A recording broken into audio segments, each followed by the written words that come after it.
अस्सलाम वालेकुम। अस्सलाम वालेकुम। उम्मीद करता हूँ फिट होंगे, बेहतरीन होंगे, अपनी लाइफ अच्छे से एंजॉय करोगे। हम तीनों की तरह आज एक और वीडियो और उसका वीडियो का टाइटल है जी India versus China game China Modi India New Zealand. आज ये दोनों की वीडियो है जी। ओरिजिनल वीडियो का लिंक डिस्क्रिप्शन में होगा, लाजमी इनको भी सपोर्ट करें, मैं भी सपोर्ट करें। मेरा नाम है राणा मोहम्मद, मेरे साथ हैं Mohammad Sameer Khokhar, Malik Sakhtar Iqbal. So guys let's start. दोस्तों, आजकल प्राइम मिनिस्टर मोदी के जो विदेशी दौरे हैं उसको लेकर मीडिया, सोशल मीडिया पे बहुत सारी बातें हो रही है। लेकिन आज हम किसी पॉलिटिकल बहस की बात नहीं करेंगे, बल्कि उस मास्टर स्ट्रोक को डिकोड करने की कोशिश करेंगे जिसने रातों रात बीजिंग की नींद उड़ा दी।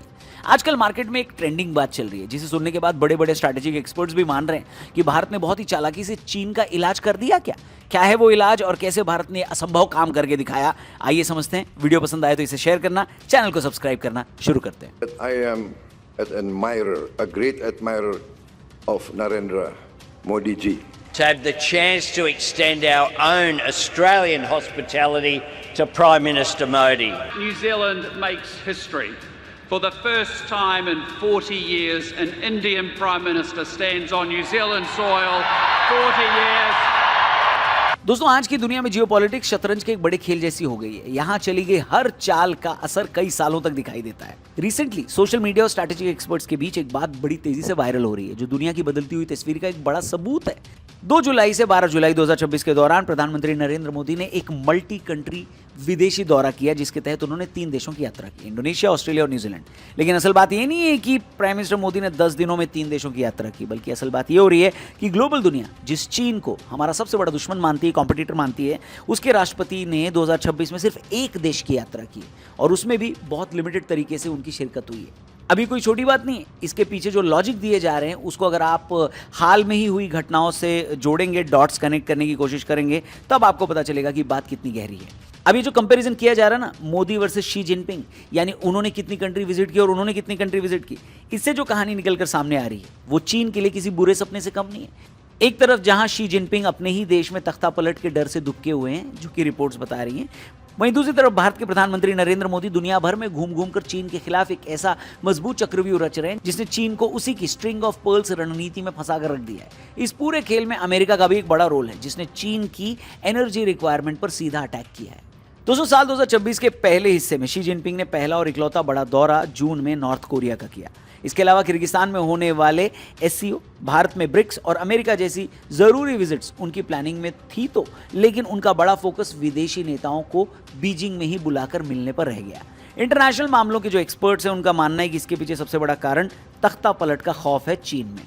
चीन की कम्युनिस्ट पार्टी के अंदरूनी हालात इस वक्त बहुत खराब हैं, ऐसा रिपोर्ट्स बता रही हैं। चीन का रियल एस्टेट सेक्टर पूरी तरह से डूब चुका है और यंगस्टर्स में बेरोजगारी अपने चरम पर है। विदेशी कंपनियां भी अब चीन को छोड़कर भारत और वियतनाम जैसे देशों में अपने कारखाने लगा रही हैं। इसके अलावा शी जिनपिंग ने रिसेंट के सालों में अपनी ही सेना के कई बड़े जनरलों और डिफेंस मिनिस्टर्स को करप्शन के आरोप में गायब करवा दिया। इससे सेना के अंदर भी उनके खिलाफ भारी गुस्सा भरा हुआ है। इतिहास गवाह है कि जब भी किसी तानाशाह की कुर्सी डगमगाती है तो उसका अपने देश से बाहर जाना बहुत बड़ा जोखिम होता है। शी जिनपिंग को डर है कि अगर वो हफ्तों के लिए बीजिंग से बाहर गए तो पीछे से सेना या पार्टी के बागी नेता सत्ता पर कब्जा कर सकते हैं। यही रीजन है कि शी जिनपिंग कभी बेल्ट एंड रोड इनिशिएटिव के नाम पर पूरी दुनिया में घूमा करते थे, आज वो सिर्फ अपने सबसे सेफ पड़ोसी नॉर्थ कोरिया तक ही सीमित रह गए। यही नहीं, साल 2021 से ही जिनपिंग के साथ ये ट्रेंड देखा गया है। 2021 में कोविड महामारी और चीन की जीरो कोविड पॉलिसी के कारण शी जिनपिंग ने इस पूरे साल देश से बाहर कदम नहीं रखा। सितंबर 2022 में ट्रैवल रिस्ट्रिक्शंस में ढील दिए जाने के बाद से लेकर 2025 के एंड तक उन्होंने लगभग 26 इंटरनेशनल विजिट्स की, जिसमें रशिया, वियतनाम, फ्रांस, सर्बिया और कुछ मध्य एशियाई देशों जैसे कजाकिस्तान और उज्बेकिस्तान के दौरे भी शामिल थे। स्पेशली 2025 में उन्होंने केवल 6 विदेशी यात्राएं की थी।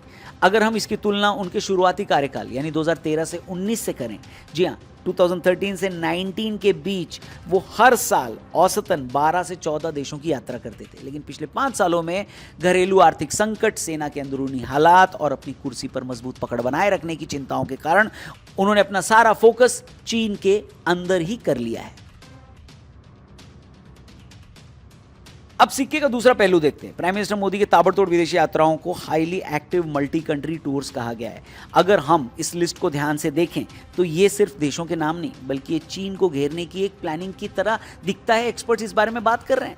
फरवरी के महीने में प्राइम मिनिस्टर मोदी मलेशिया और इजराइल गए थे। साउथ चीन सागर में चीन लगातार मलेशिया, फिलीपींस और वियतनाम जैसे देशों को धमकाता रहता है। ऐसे में भारत का मलेशिया जाना और वहां डिफेंस और ट्रेड समझौते करना चीन को एक मैसेज भी है कि भारत अब उनके यानी चीन के दुश्मनों को ताकतवर बना रहा है। वहीं इजराइल के साथ भारत की पार्टनरशिप टेक्नोलॉजी और डिफेंस के लिए बहुत जरूरी है ताकि चीन से मिलिट्री और टेक्निकल मामलों में आगे रहने की कोशिश की जाए। मई के महीने में यूएई और नीदरलैंड, स्वीडन, नॉर्वे, इटली जैसे यूरोपीय देशों का दौरा भी बेहद खास रहा है। मिडिल ईस्ट में भारत की पकड़ लगातार स्ट्रांग हो रही है और नए ट्रेड रास्ते बनाए जा रहे हैं जो चीन के प्रोजेक्ट्स को सीधे टक्कर दे रहे हैं। इसके साथ ही चीन हमेशा से यूरोप को अपने सस्ते सामान के दम पर कंट्रोल करना चाहता था, लेकिन प्राइम मिनिस्टर मोदी के इन दौरों का मकसद यूरोप को चीन की आर्थिक निर्भरता से आजाद कराना और भारत को एक भरोसेमंद साथी के रूप में खड़ा करना था।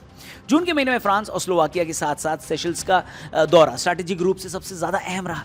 फ्रांस आज के टाइम भारत का सबसे भरोसेमंद वेस्टर्न साथी है। वहीं हिंद महासागर में सेशल्स जैसे छोटे से देश में भारत अपना नेवी बेस डेवलप कर रहा है। ये बेस सीधे तौर पर चीन को हिंद महासागर में घुसने से रोकने के लिए एक चेक पोस्ट का भी काम कर सकता है। इसके बाद जुलाई में इंडोनेशिया, ऑस्ट्रेलिया और न्यूजीलैंड का नंबर आता है। इंडोनेशिया के साथ मिलकर भारत सबंग पोर्ट को डेवलप कर रहा है जो मलक्का स्ट्रेट के एकदम मुहाने पर है। ये वही जगह है जहां से चीन का 80% से ज्यादा तेल और व्यापार गुजरता है। वहीं ऑस्ट्रेलिया के साथ मिलकर भारत प्रशांत महासागर में चीन की मनमानी को रोकने का काम कर रहा है। दोस्तों, हाल ही में इंडोनेशिया, ऑस्ट्रेलिया और न्यूजीलैंड की यात्रा से भारत को आखिर क्या मिला है इसके बारे में भी समझ लेते हैं और जानते हैं कि भारत की अचीवमेंट क्या रही। आसान भाषा में समझें तो स्ट्रैटेजिक और फाइनेंशियल मोर्चे पर भारत को 3 बड़ी चीजें मिली: सिक्योरिटी, मजबूत सप्लाई चेन और चीन पर डिप्लोमेटिक बढ़त। इसे अगर सिंपल भाषा में किसी को समझाना है या खुद समझना है तो भाई इन रीजन में भारत ने अपना दबदबा दिखाया है। इंडोनेशिया की यात्रा से भारत को सबसे बड़ा फायदा मैरीटाइम सिक्योरिटी में हुआ है। भारत और इंडोनेशिया मिलकर सबंग पोर्ट को डेवलप करने की बात हमने आपको पहले ही बताई है। इंडोनेशिया के साथ मजबूत रिश्तों का सीधा मतलब है कि भारत ने चीन की इस कमजोर नस एनर्जी रूट पर अपनी निगरानी और पकड़ को बेहद स्ट्रांग किया है। वहीं ऑस्ट्रेलिया के साथ भारत की दोस्ती क्वाड ग्रुप का एक मेन मजबूत पिलर है। इस यात्रा से भारत को न सिर्फ हिंद और प्रशांत महासागर में चीन की दादागिरी को रोकने के लिए एक मजबूत मिलिट्री पार्टनर मिला है, बल्कि आर्थिक रूप से भी बड़ा फायदा हुआ है। भारत को अपनी नई टेक्नोलॉजी और सेमीकंडक्टर इंडस्ट्री के लिए जिन खास मिनरल्स जैसे लिथियम या कोबाल्ट की जरूरत है, उन्हें सिक्योर करने के लिए ऑस्ट्रेलिया के साथ बड़े समझौते हुए हैं। इससे भारत की चीन पर निर्भरता पूरी तरह खत्म हो सकती है। इसके बाद न्यूजीलैंड की बात करें तो न्यूजीलैंड के साथ भारत ने अपने ट्रेड और टेक्नोलॉजी के रिश्तों को नई दिशा दी है। वहां मौजूद बड़े भारतीय डायस्पोरा के जरिए भारत की सॉफ्ट पावर और स्ट्रांग हुई है। साथ ही एग्रीकल्चर, डेयरी, टेक्नोलॉजी और टूरिज्म जैसे सेक्टर्स में दोनों देशों के बीच नए रास्ते खुले हैं जो भारत की इकोनॉमी को लॉन्ग टर्म में फायदा पहुंचाएंगे। अगर पूरे दौरे का निचोड़ निकालें हम तो भारत ने इन तीनों देशों को अपने साथ मिलाकर इंडो पैसिफिक इलाके में एक ऐसा इम्पेनिट्रेबल सिक्योरिटी कवच बना लिया है जिसके बाद चीन का इस पूरे समुद्री रास्ते में अकेले राज करने का जो सपना है वो बिखर सकता है, टूट सकता है। चीन ने साल 2000 के बाद भारत को घेरने के लिए स्ट्रिंग ऑफ पर्ल्स यानी मोतियों की माला नाम की एक चाल चली थी। इसका मकसद भारत के चारों ओर मौजूद देशों में बंदरगाह और मिलिट्री बेस बनाना था। इसके तहत चीन ने पाकिस्तान में ग्वादर पोर्ट बनाया, श्रीलंका के हम्बनटोटा पोर्ट को 99 साल की लीज पर हथिया लिया और बांग्लादेश तथा म्यांमार में भी बंदरगाह बनाए। किसने? चाइना ने। इसके अलावा अफ्रीका के जिबूती में अपना पहला विदेशी मिलिट्री बेस भी उन्होंने खड़ा किया। शुरुआत में ऐसा लगा कि चीन इस खेल में जीत रहा है, लेकिन भारत ने चुपचाप बैठने की बजाय एग्रेसिव रवैया अपनाया और चीन की इस माला को तोड़ने के लिए अपनी नेकलेस ऑफ डायमंड्स की रणनीति पेश कर दी। भारत ने चीन के इस बड़े स्ट्रैटेजिक कदम के बाहर अपना एक बहुत बड़ा घेरा बना लिया। भारत ने सिंगापुर के चांगी नेवल बेस, इंडोनेशिया के सबंग पोर्ट, ओमान के दुक्म पोर्ट और ईरान के चाबार पोर्ट तक अपनी पहुंच बना ली। प्राइम मिनिस्टर मोदी के सेशल्स और मॉरिशस जैसे देशों के दौरों से यह साफ हो गया कि हिंद महासागर में चीन की नौसेना की हर हरकत पर भारत की पैनी नजर रहेगी। रिजल्ट ये निकला, नतीजा ये हुआ कि चीन ने पाकिस्तान और श्रीलंका जैसे जिन देशों में अरबों डॉलर पानी की तरह बहाए थे चाइना ने, वो देश आज खुद दिवालिया हो चुके हैं। ग्वादर में तो लोकल रेबल्स ने चीनियों का जीना ही मुश्किल कर रखा है। चीन का स्ट्रिंग ऑफ पर्ल्स भारत को तो नहीं घेर पाया, लेकिन चीन के ही अरबों डॉलर का नुकसान करवाकर चाइना के लिए एक बहुत बड़ा सरदर्द जरूर बन गया। अब बात आती है चीन के राष्ट्रपति शी जिनपिंग का वो तख्ता पलट का डर जिसकी बात हमने शुरुआत में की थी। अपनी सत्ता को और मजबूत करने के लिए शी जिनपिंग ने पीपल्स लिबरेशन आर्मी के कई जनरलों और डिफेंस मिनिस्टर्स को गायब करवा दिया। ये तो आपने सुना ही होगा। एक तानाशाह के रूप में उन्हें यह खौफ सता रहा है कि अगर वो लंबे समय के लिए विदेशी दौरों पर बीजिंग से बाहर जाते हैं तो पीछे से डिससैटिस्फाइड मिलिट्री ऑफिसर्स या कम्युनिस्ट पार्टी के बागी नेता मौका पाकर सत्ता पर कब्जा कर सकते हैं। यही कारण है कि अपनी कुर्सी बचाने के लिए वे देश से बाहर जाने की बजाय बीजिंग में ही रहना सेफ समझ रहे हैं। अब इस बड़े जियोपॉलिटिकल खेल में भारत अकेला नहीं है। अमेरिका भी चीन की कमर तोड़ने में पूरी ताकत लगा रहा है। किसी भी बड़े देश को चलाने के लिए तेल और गैस की जरूरत होती है दोस्तों, और चीन अपनी एनर्जी जरूरतों का लगभग 80% हिस्सा बाहर से खरीदता है। चीन का ज्यादातर तेल मिडिल ईस्ट और अफ्रीका से आता है, जो हिंद महासागर और अंडमान निकोबार के पास मौजूद मलक्का स्ट्रेट नाम के एक बहुत ही संकरे समुद्री रास्ते से होकर गुजरता है। अमेरिका ने बहुत ही चालाकी से उन देशों और रास्तों को टारगेट किया है जो चीन की एनर्जी जरूरतों को पूरा करते हैं। खैर, प्राइम मिनिस्टर मोदी के दुनिया भर के दौरे साबित करते हैं कि भारत अब दुनिया में अपना एजेंडा खुद सेट कर रहा है और उन सभी देशों को एक छतरी के नीचे ला रहा है जिन्हें चीन की नीतियों से खतरा है। भारत ने कभी भी बिना सोचे समझे चीन पर कभी हमला नहीं किया, बल्कि बहुत ही शांति और पेशेंस के साथ चीन को उसी की चालों में उलझा दिया है। चीन ने छोटे देशों को कर्जे के जाल में फंसाया, जबकि भारत ने उन्हीं देशों को एक भरोसेमंद साथी के रूप में अपनाया और एक अच्छी साझेदारी का हाथ बढ़ाया आगे। आज हालात ये कि चीन की string of pearl strategy Bharat के लिए खतरा बनने की जगह खुद चीन के गले की वो फांस बन गई है जो उनकी इकोनॉमी और ताकत को धीरे धीरे खत्म कर सकती है, ऐसा एक्सपर्ट्स बोल रहे हैं। वहीं भारत अपने प्रधानमंत्री के सोचे समझे और एग्रेसिव फॉरेन विजिट्स के दम पर एक ग्लोबल सुपर पावर के रूप में लगातार उभरने की कोशिश कर रहा है। इस पूरे मैटर पर आपका क्या कहना है? क्या इन सारी चीजों को आप पढ़ते हैं, देखते हैं, समझते हैं, ऑब्जर्व करते हैं? क्या है आपकी ओपिनियन इस पर? कमेंट करके जरूर बताना। चैनल को भी जरूर सब्सक्राइब करना। जल्दी मिलते हैं। Thank you for watching. जय हिंद।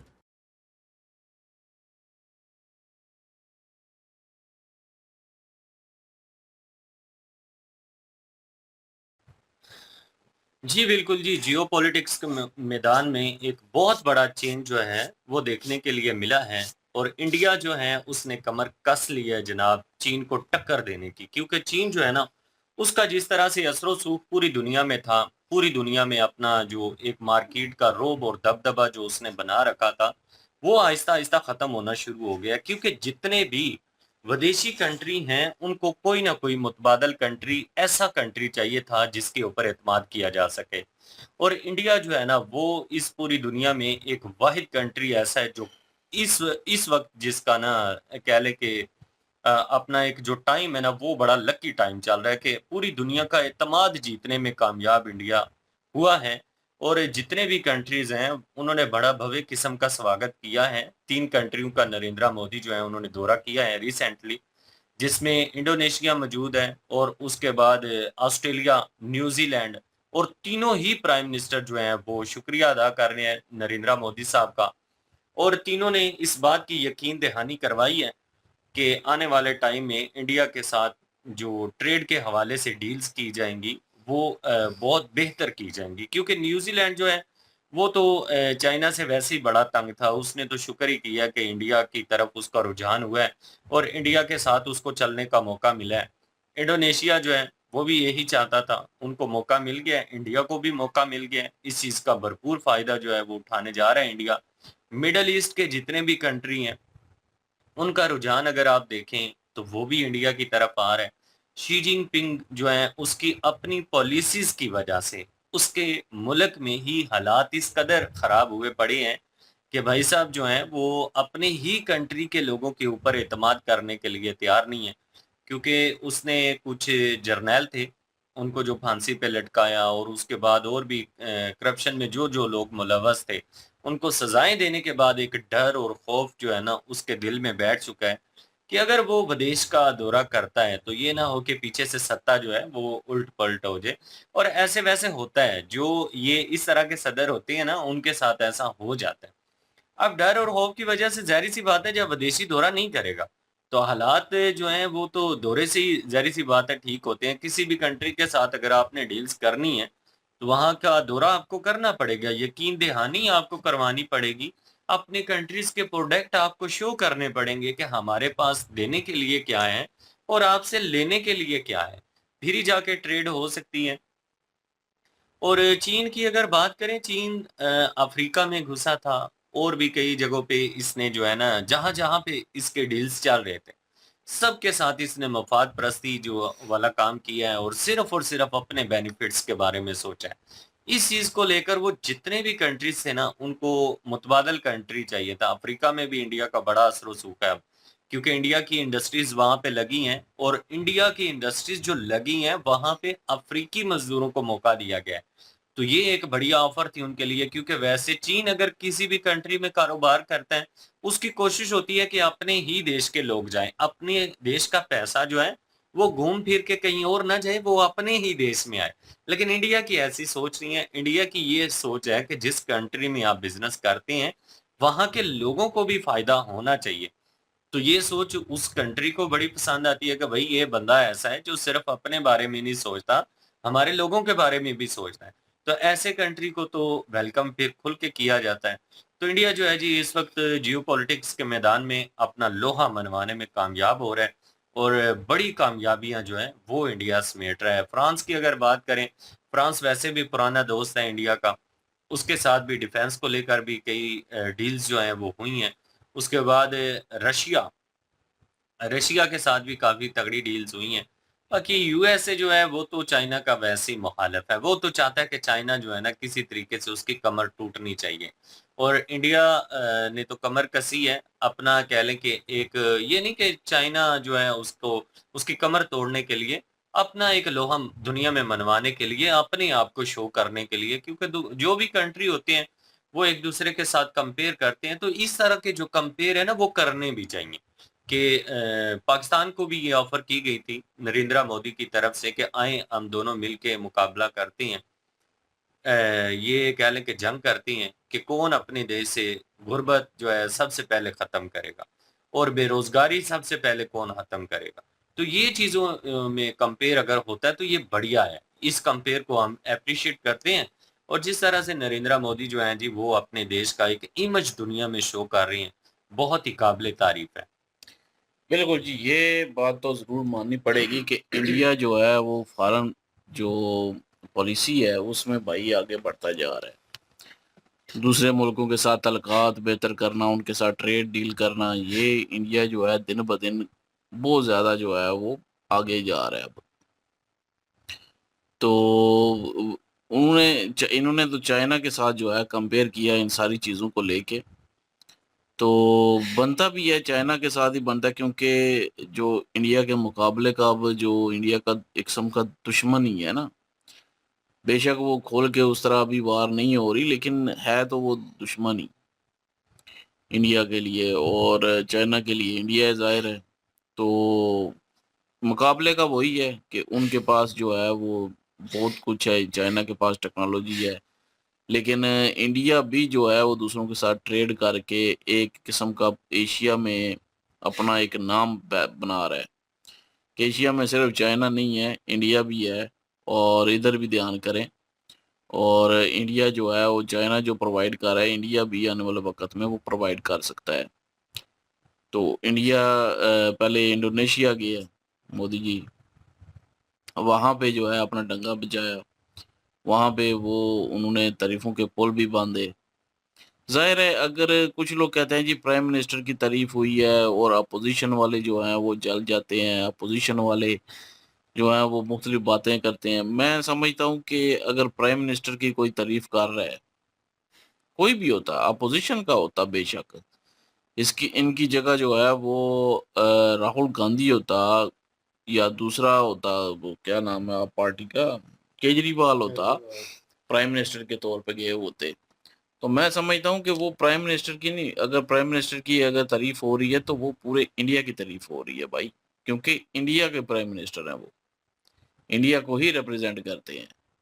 तो इसलिए ये अपोजिशन को जलना, और जो मुखालफ हैं मतलब बीजेपी के, एनडीए के मुखालफ हैं, तो वो मुख्तलिफ बातें करते हैं। भाई ठीक है, अगर कोई आप मतलब कि कोई हो सकती है वजह हो, लेकिन जहाँ पे मुल्क की बात आए तो फिर उस वक़्त मुल्क का साथ देना चाहिए, क्योंकि जब तारीफ़ होती है पीएम मोदी की तो वो समझें कि इंडिया की तारीफ़ हो रही है। तो जब ज़ाहिर है इंडिया की होगी तो जो इंडिया के लिए मतलब इंडियन होंगे, जिनमें देशभक्ति होगी, भाई वो तो खुश होंगे इस चीज़ से कि हमारा जो है फॉरेन कंट्री में एक रौब दबदबा बन रहा है इंडिया का।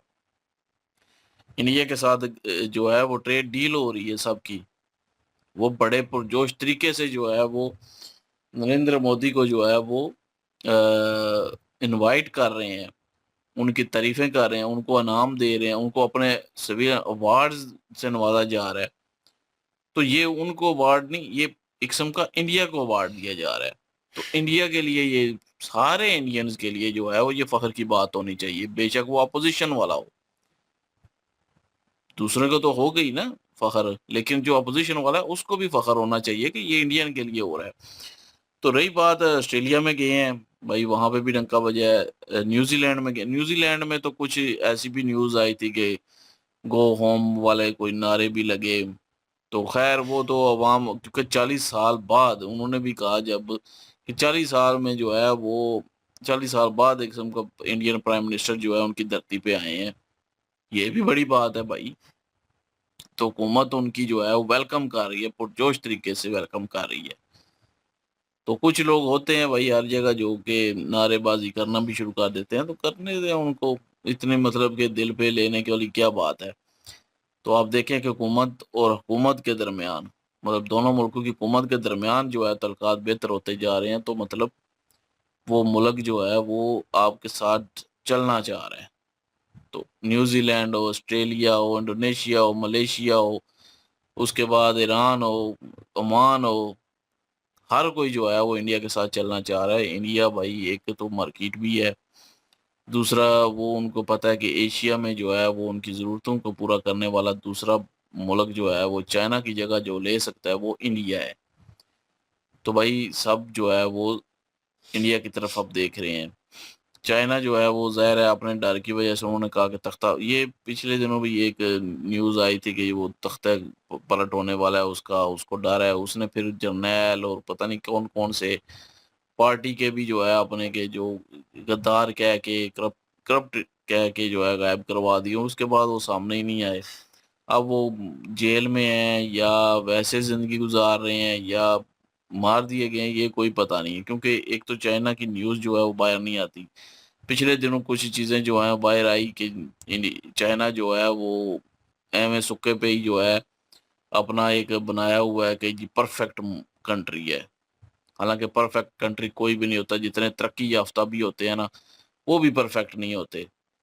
ये यूरोप हो गया, अमेरिका हो गया, वो भी परफेक्ट नहीं है, हालांकि बहुत तरक्की याफ्ता है, लेकिन नहीं है परफेक्ट। परफेक्ट तो कोई भी नहीं होता, हर चीज़ में हर जगह में कोई ना कोई प्रॉब्लम्स ज़रूर चल रही होती हैं, इंटरनल प्रॉब्लम्स होती हैं।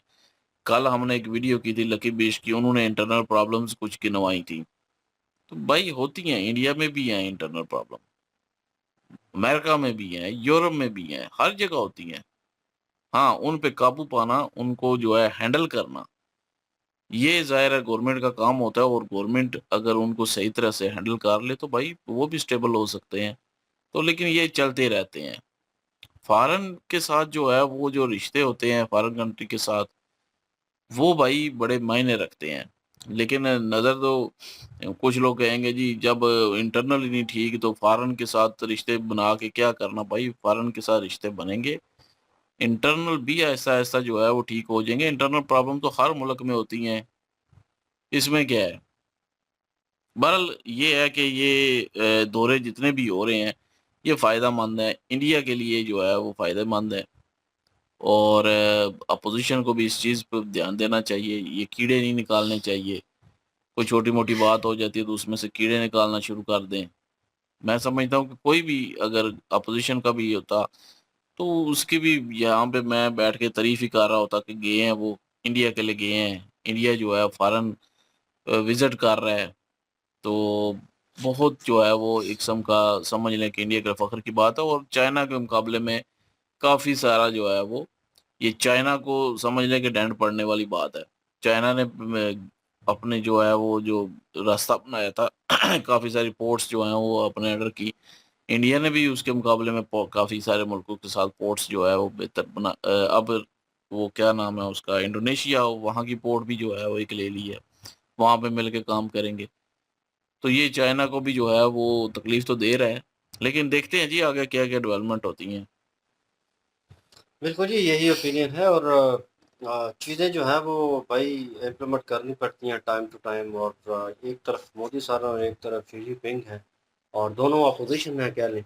लेकिन एक की स्ट्रेटजी थी कि भाई अपने हालात जो है उनको छुपाया जाए, अपनी गुर्बत को जो है थोड़ा बहुत जो है लोगों को दिखाया जाए वर्ल्ड वाइड के कम हो चुकी है, हम बड़े सुलझे हुए हैं, तरक्की कर रहे हैं, साफ़ सुथरे हैं। लेकिन इन रियलिटी वो चीज़ें निकल के आ गई। उससे पहले भी हमको सुनने को मिला शी जिनपिंग जो है वो बीमार हो गया, लापता है, अभी तक सामने नहीं आ रहा। मतलब सिचुएशन बीच में कुछ ऐसी चल रही थी इन चीज़ों को लेकर, जिस तरह कॉन्फ्रेंस हो रही थी उससे उठाया गया उसको, कुछ बोला गया और उसके बाद वो उठ के चला गया और वो फील भी वैसे ही कर रहा था, एक्ट भी वैसे ही कर रहा था। तो ये चीज़ें हुई हैं भाई और इनसे साफ पता चलता है कि भाई अंदर ही अंदर कोई ना कोई ख़राबी जो है उस सिस्टम में चल रही थी, इनकी अपने में जो है वो नहीं लग रही थी। और उसके बाद जो चीज़ें हुई वो आरजे रौनक भाई ने भी मेंशन किया कि जिनको उतारा गया या जिनके पता नहीं वो ठीक थे लोग या गलत थे, वो तो उनका सिस्टम जानता है, वो सामने नहीं आई चीज़ें। लेकिन इन्होंने अपनी सेफ साइड की कि भाई ये बंदे हैं और अगर मैं कहीं विज़िट पे जाता हूँ लॉन्ग टर्म के ऊपर तो ये लोग पीछे से वो होल्ड कर लें और मेरी सत्ता जो है, मेरा तख्ता जो है वो पलट हो जाएगा। तो ये डर उनको ही होता है जिन्होंने कुछ ना कुछ भाई कंट्री में गलत किया होता है। कहीं न कहीं अपने इंटरनल मैटर को जो है वो इतनी प्रेफ़रेंस नहीं देते, इतनी अहमियत नहीं देते। नवाज शरीफ के साथ हुआ था ना। मुझे क्यों निकाला? तो नहीं, उससे पहले हुआ था जब परवेज मुशर्रफ मेरे ख्याल में हाँ, बने थे उस तो भाई वक्त। वो क्योंकि जब बस ऐसी आपकी अंडरस्टैंडिंग नहीं ना होती सिस्टम के साथ, तो सिस्टम में भाई एक बंदा नहीं है, उसमें अगर 10 बंदे हैं तो 10 के साथ आपकी जो है कम से कम जो है इन माय ओपिनियन वो कम से कम 5 या 6 के साथ आपकी बननी मेजॉरिटी चाहिए। के साथ होनी हाँ, चाहिए। तो मतलब अब आप ज़्यादा थोड़ी ताकत में होंगे तो आप वो आपको उतार नहीं सकते ज़ोर ज़बरदस्ती, आपके ऊपर कोई ब्लेमबाज़ी ऐसी चीज़ नहीं हो सकती। हाँ, एक ओपिनियन आएगा, वो रफ़ा-दफ़ा हो जाता है, वो आने वाले वक़्त में आज खबर होती है, कल वो पास बन जाता है, ठीक है? तो उसका कोई इम्पैक्ट नहीं होता। लेकिन यहाँ पे शी जिनपिंग जो है उसने प्रॉपर वे में काम नहीं किया। हाँ, इसने कर्ज़े बड़े दिए हैं बड़ी कंट्री को, वो किस लिए क्योंकि 99 साल की लीज़ के ऊपर वो श्रीलंका जो है उनकी पोर्ट में रहा वो होल्ड कर ली है। वो एक चेन बनाने के लिए जो है इंडिया को घेरने के लिए। तो इंडिया ने भी भाई स्ट्रैटेजी खेली और उन्होंने कहा कि हम आपके सर के ऊपर ही बैठेंगे, आपके अंडर नहीं आने वाले। तो इंडिया ने भी स्ट्रैटेजी जो है ऑन टाइम उसी वक़्त एग्रेसिव किस्म की मूव ली और भाई इस चेन को क्रिएट किया। हमें नहीं पता था, लेकिन भाई देखें हुकूमतें किस तरह काम कर रही होती हैं, एक-एक पल जो है वो नोटिस कर रही होती हैं। एक स्टेप आगे रहना हर कंट्री के लिए ज़रूरी है। मोदी सर विज़िट कर रहे हैं, अब क्या-क्या मामलात इनके दरमियान हुए हैं, ये फ्यूचर में पता चलेंगे। यार फ्यूचर में ये प्लान हुआ था, उस वक़्त ये मुआहदे हुए थे और ये इन अ गुड वे आज जो है एक पॉज़िटिव वे में जो है कंट्री के लिए हो रहे हैं और एक अच्छी चीज़ साबित हुए हैं उस वक़्त के फ़ैसले जो पास्ट में किए थे करंट सिचुएशन में। तो ये चीज़ें हैं भाई, फ़ैसले होते हैं। मोदी सर जो हैं, भले इंटरनल मैटर में प्रॉब्लम्स जो हैं वो चल रही हैं, नो डाउट हर कंट्री में होती हैं, लेकिन लाइक चाइना उन्होंने छुपाई नहीं है। सही है। और अमेरिका जब हाइड नहीं कर रहा तो चाइना ने पता नहीं क्यों इस चीज़ को इतना हाइड कर दिया और उन्हें लगा कोई ये हमारा अलग सियारा है वो उस पे रह रहे हैं और हमें को देखेगा नहीं कि गरीबी में जो लोग जी रहे हैं उनको वहीं भी जीने दें और जो अमीर हैं वो भाई और अमीरी वाली लाइफ जो है वो जी रहे हैं। इन्होंने वो ही चेहरा जो है वो पूरी दुनिया को दिखाया। बिहाइंड सीन क्या था वो इंडियन लोगों ने निकाल कर जो है वो सामने रख दिया, क्योंकि भाई दुश्मनी होती है तो फिर दुश्मन जो है वो हर चाल चलता है। तो बहरहाल हालात जो हैं वो बेहतर होंगे, लेकिन भाई स्ट्रेटजी देखने लायक होगी कि कौन किस वक़्त क्या मूव लेता है और किसको जो है वो कह लें कि जीत का सामना होता है, वो देखने लायक होता है। अब शी जिनपिंग जो है वो लग रहा है in in the moment now on कि भाई वो गिर गया है और लोग जो है सपोर्टिव नहीं रहे, वो डरता है, विज़िट नहीं करता। लेकिन भाई हो सकता है आने वाले वक़्त में वो भी स्ट्रॉन्ग हो, दुश्मन को कभी जो है वो कमज़ोर नहीं समझना चाहिए। लेकिन इंडियन स्ट्रेटजी जो है वो बहुत बेहतरीन है जब तक इन माय ओपिनियन के मोदी सर जो है वो होल्ड कर रहे हैं और इनकी टीम होल्ड कर रही है, तो चीज़ें स्टेबल रहेंगी। अगर नया बंदा बीच में आता है, वो किस तरह होल्ड करता है, किन लोगों के साथ उसकी जो है वो उठना-बैठना ज़्यादा होता है, किन कंट्रियों के साथ आई मीन टू से, तो ये देखने लायक होगा। चलें जी, देखते हैं क्या सिचुएशन होती है और आप क्या ओपिनियन रखते हैं इस वीडियो के ऊपर? कमेंट सेक्शन ओपन है आपके लिए। इनके वीडियो की लिंक भी डिस्क्रिप्शन में मौजूद होगी, प्लीज़ इनके थ्रू हमें भी सपोर्ट कर दीजिएगा। इंशाल्लाह मिलते हैं नेक्स्ट वीडियो में। अपना ख्याल रखिएगा, दुआ में याद रखिएगा, तब तक के लिए अल्लाह हाफिज़, प्लीज़।